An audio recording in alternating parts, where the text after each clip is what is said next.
I spent the night in a fire lookout tower. Something was already up there. I reached the fire lookout tower at sunset. The sky was orange and the trees were black shapes against the light. Wind moved through the pines like a slow ocean. The tower rose above them thin steel legs, a staircase that switched back and forth, and a small glass room at the top. My friend Eli, a seasonal ranger, had asked me to watch the tower for one night while he drove into town. He left the key in the lock box and a note under a rock. The note was short. Lock the hatch behind you. Close the shutters after dark. Keep the radio on channel 3. Do not open the catwalk door until sunrise. If you hear footsteps on the roof, do not answer. I smiled when I read it. Eli liked little jokes. I thought the last line was his idea of a prank. The stairs shook a little as I climbed. The air smelled like dust and sap. My legs burned halfway up, and the forest slid away below me. By the time I reached the hatch into the cab, the small room with windows on all sides, the sun had touched the far ridge. I unlocked the hatch, stepped inside, and locked it again with the heavy slide bolt. The cab was simple: a bunk, a small table, a shelf with a logbook, a cabinet with first aid and a silver thermos, a battery radio, a lantern, and the Osborne firefinder in the middle, a round map on a stand with a sight to point at smoke. Someone had already closed most of the metal shutters on the outside of the windows. Only the west shutter was open for the sunset. The glass glowed orange. Dust floated in the light like slow snow. I set my pack down, turned the radio to channel 3, and called "Lookout, Echo" to dispatch. I'm in static. Then a calm voice: "Copy, Echo. Weather, light winds, chance of dry lightning after midnight. Report smoke if seen. Quiet night, we hope." "Copy," I said, trying to sound official. I found a short pencil in the logbook. The last entry was from Eli that afternoon. 17:20, clear skies. No smoke. Heard steps on roof again around 4 o'clock last night. Not opening door. Eli frowned.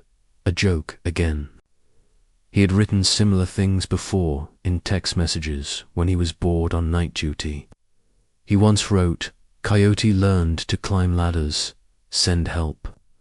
I closed the book and laughed to myself. As the sun fell, I closed the west shutter. Darkness made the cab feel smaller, but also safer, like a lid on a box. Wind grew colder. The tower groaned in the breeze, a long metal sigh. I made tea from the thermos water and ate a sandwich. The radio murmured with weather updates and silence. I checked each shutter bolt. I checked the hatch again.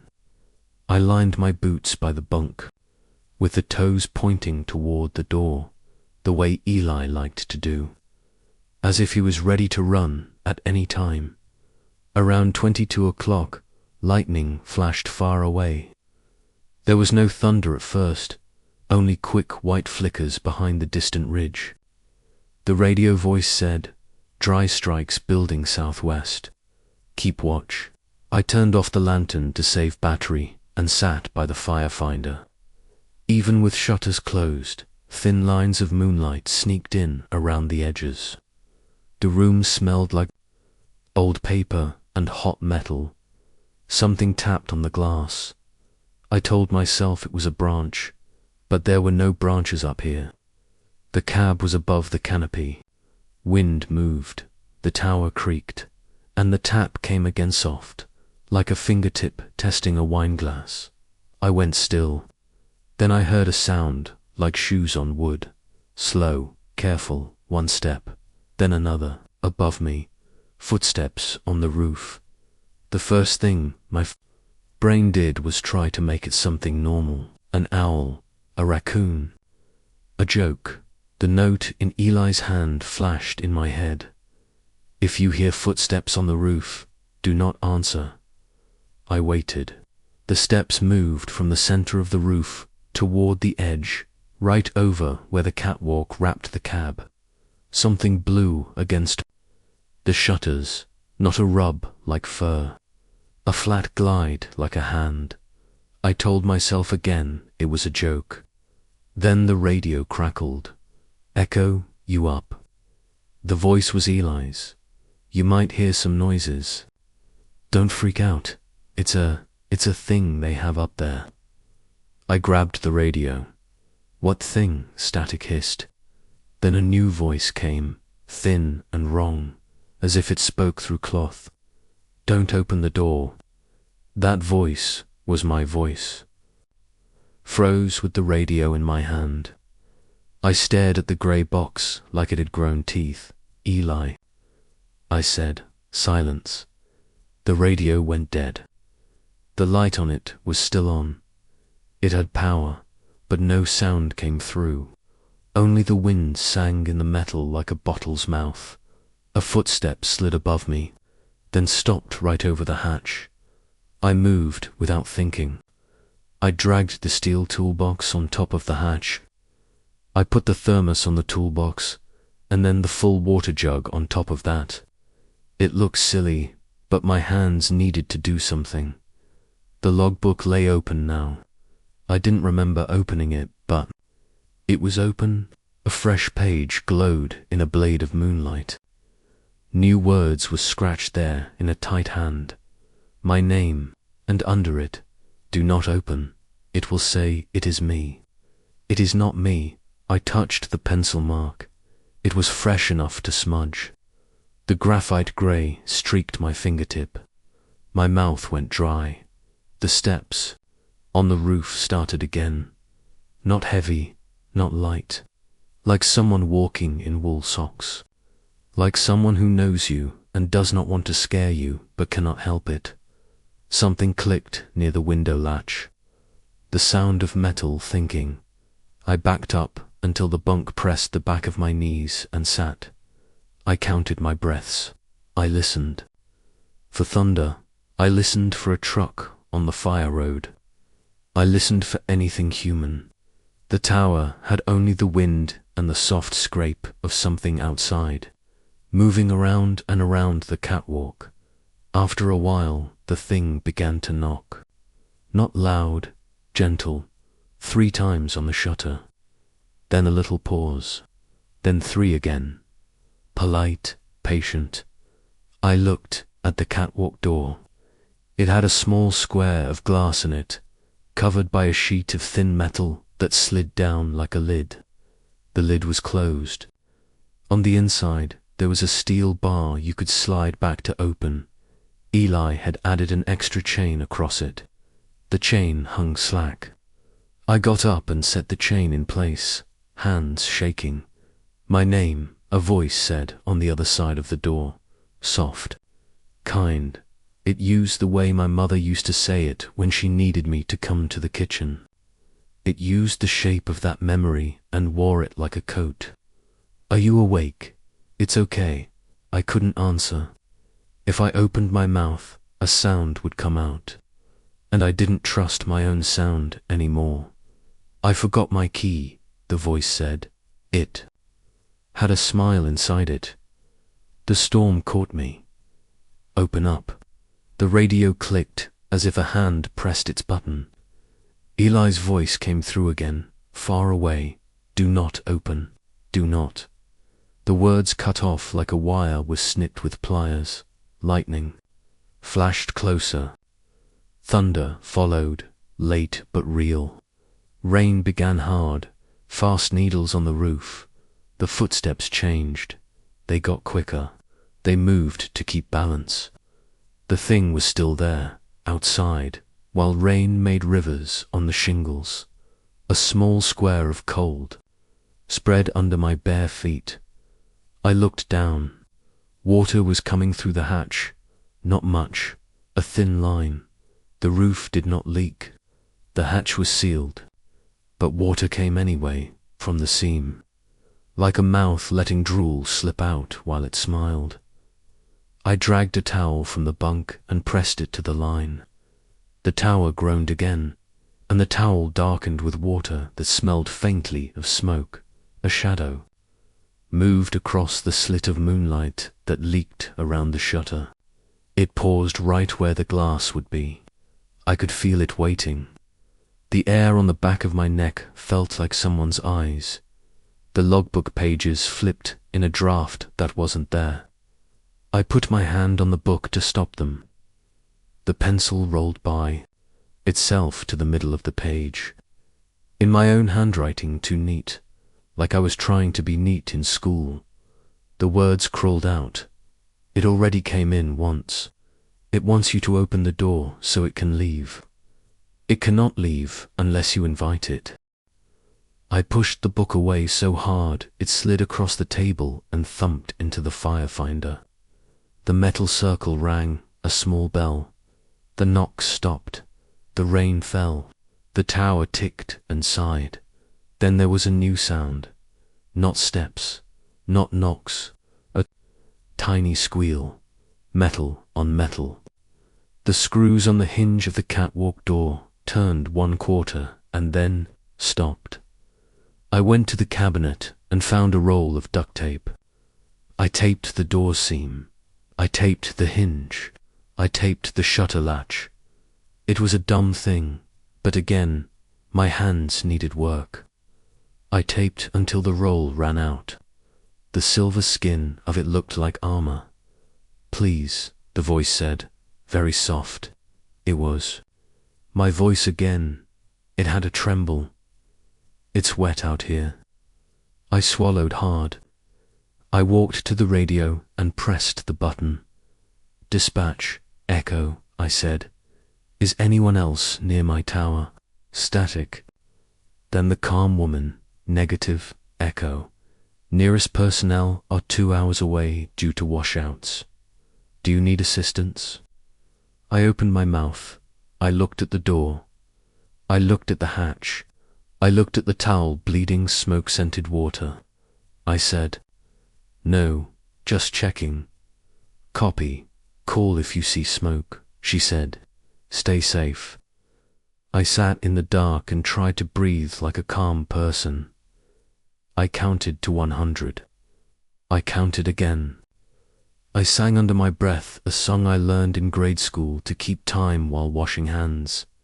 The words sounded silly now. They helped anyway.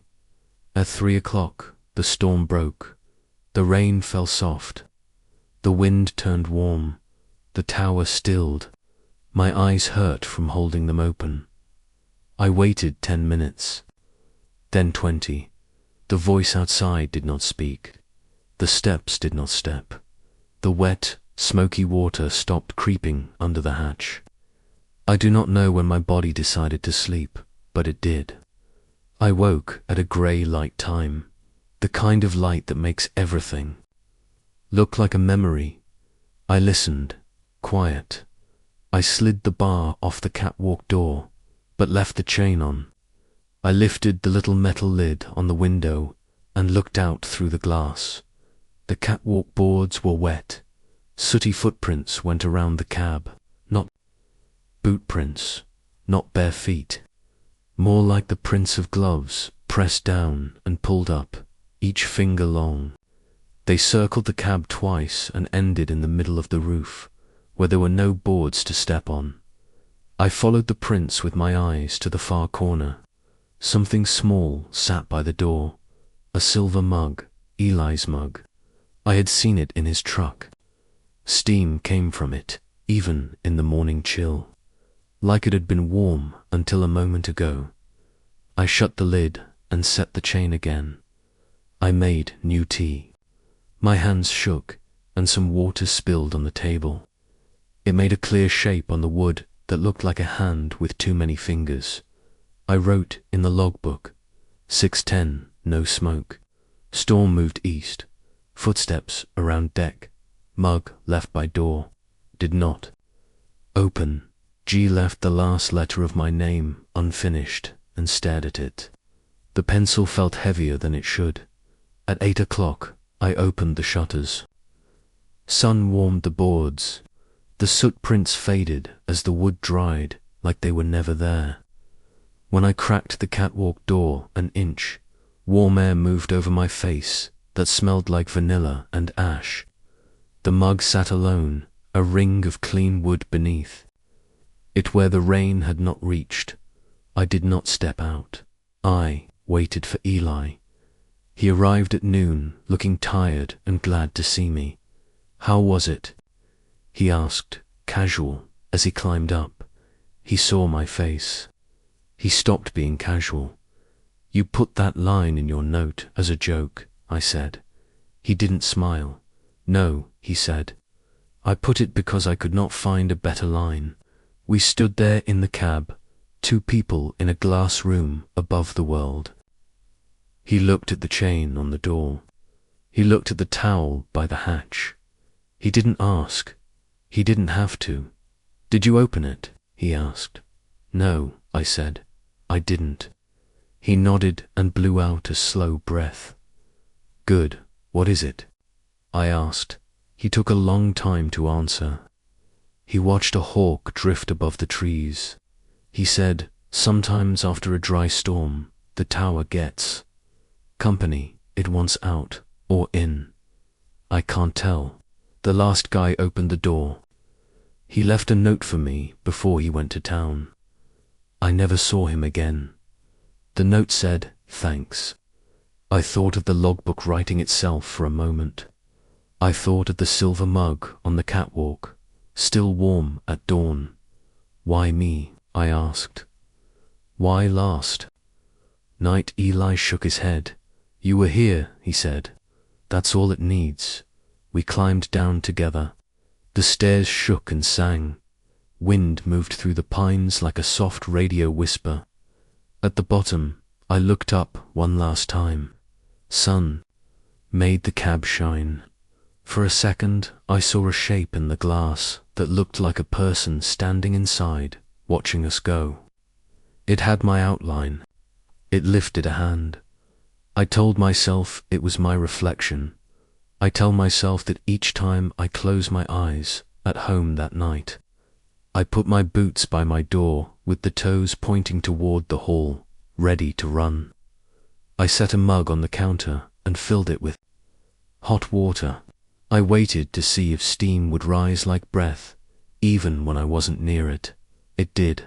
I turned on a fan to make the sound cover the other sounds. I kept the radio off. I did not want to hear my own voice from a place where I was not. I slept near the center of my small apartment, away from mirrors and windows and doors. At 3 o'clock, I woke without knowing why. The room was quiet.